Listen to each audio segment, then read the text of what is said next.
Hiram Revels was born to free parents in Fayetteville, North Carolina on September 27, 1827.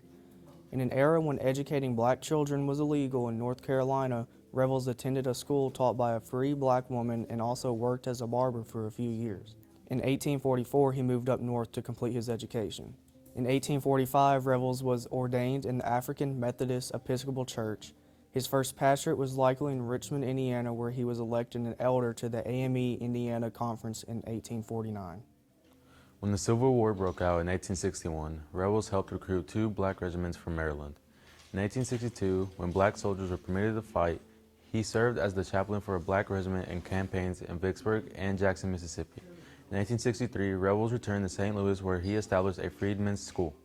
Revels traveled throughout the country, carrying out religious work and educating fellow African Americans in Indiana, Illinois, Kansas, Kentucky, and Tennessee.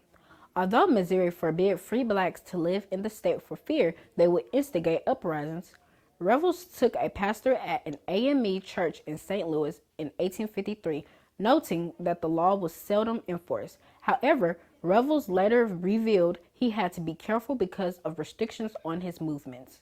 Despite his cautiousness, Revels was imprisoned for preaching to the black community in 1854. Upon his release, he accepted a position with the Presbyterian Church in Baltimore, Maryland.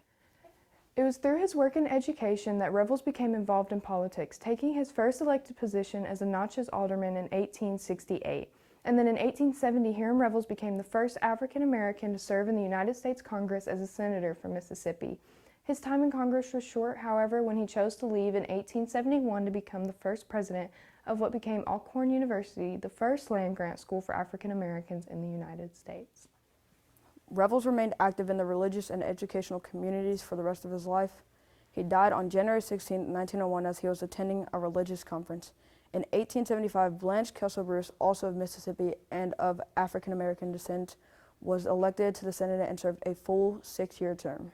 It would be another 92 years until Edward Brooke of Massachusetts became the 3rd African American to win a seat in the U.S. Senate.